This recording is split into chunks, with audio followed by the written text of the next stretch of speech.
Hey, what's up, guys? How's life going on these days? How's the DIY audio power amplifier hobby?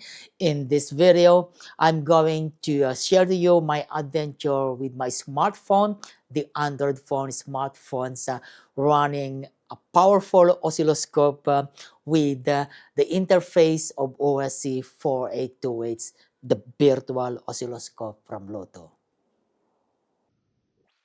Guys, this is very interesting. Turning your best buddy, your Android smartphone, into a powerful oscilloscope. Not just using your smartphone to something for entertainment, like this one, or probably just a device to store your secret, just your secrets and videos and so on and so forth. Something that you can put your best password so your wife or your girlfriend cannot see those secrets. But for me, guys, it's for my wages channels to show about the DIY travel inside China, as well as my DIY power amplifier like this one. But guys, turning your smartphone into a real oscilloscope like this one. Oh, no, not this one, not this. You need a hardware like this one. And this hardware basically is the one that interface to your smartphone and turn this hardware will going to be the one to acquire signal from the device unit under this. And in the past videos, I've been talking about this virtual oscilloscope, which is from LOTO Instrument. Check out those videos, guys, those series of 1, 2, 3 videos that I published already in this channel. Don't miss those videos. So without further things to do, let's dive into my real world of using my Android smartphone with the OSC482 into a real world tone control testing. Let's go! That's a close capture of the Honor 70, my Android smartphone. I'm really specifying Android because this application works well in Android. And what I'm going to do right now is to measure the magnitude of this sine wave. There seems to be like magnitude reading in here. So if you see, there is an area in here. This is one cycle of the sine wave. And from this baseline, the crossing point at 0 volts, and then go to the positive side, then crossing again at the baseline, and then going to the negative side. This shaded area is the one complete cycle of the sine wave, and then I can read the RMS value in here, which is 2.12. That is a volt RMS. We are reading an AC signal. And then the peak value on the positive side is 3.09 volt peak, and the lower side, that is minus 2.962 volt peak. And you can see in here there is a peak-to-peak reading in here, which is the summation of the positive and the negative side, 6.08 volts. And then click this one again. It enables the roller. It will tell you exactly that this is the maximum, this is the RMS value, and then we get the minimum value as well. Let's put that into the storage mode. Just click this button in here. There is a play and pause, and now it is in the storage mode. And I'm going to play around what is all, and I can actually put one into see in the time base and increase that. That's pretty awesome, actually, which is I really love it.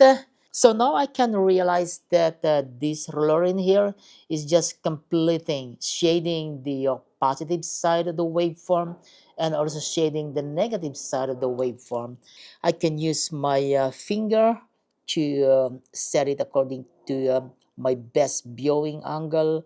There you go.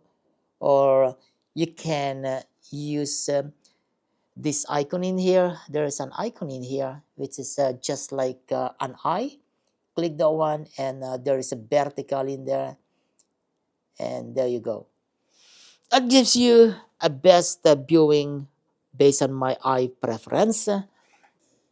So let's explore the two-channel function, and the best way to demonstrate that is to make use of the tone control signal analysis using square wave. And the upper waveform, which is a yellow one, this is the input signal with the volt peak-to-peak of 1.41 volts. And the lower waveform, this is the output of the digital tone control with a magnitude of 2.29 volt peak-to-peak. By the way, the output of the digital tone control is in the flat response, or this is what we call normal mode. There is no boost and there is no cut. But you can see in here, with my naked eyes, just in front of the smartphone, I can see that there is a little difference between the input and the output. Now, let me put the tone control equalizer into rack by pressing this push button. And there you go, the response is heavily boosted on the high frequency. This is the high frequency part. This is the rock response, and also boosted on the low frequency. This is the rock response. If I'm going to press once again, it goes into pops. You can see the difference that it's still boosted in the high frequency, just a little bit on the low frequency. Moving on to classic right now, there's a little boost on the high frequency and just a little bit on the low frequency. And then moving to JAWS, there you see you can see much of the high frequency being boosted and also in the low frequency.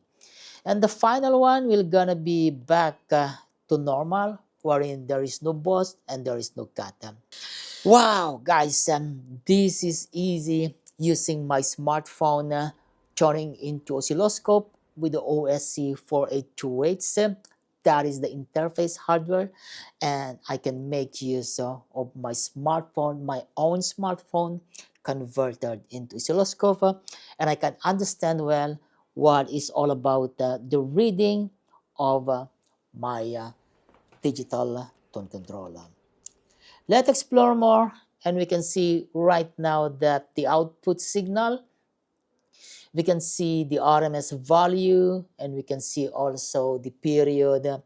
Let me put the ruler once again so I can see clearly. That is the RMS value is 982 millivolt. That is an AC signal. And then the maximum, which is 1.28 volt peak, and the minimum 1.04 volt peak. And there you go. It's easy as 1, 2, 3. There is something that make me happy right now. See this real world noise right now that is running on the signal. That is happening because I'm not using a shielded cable on the input signal.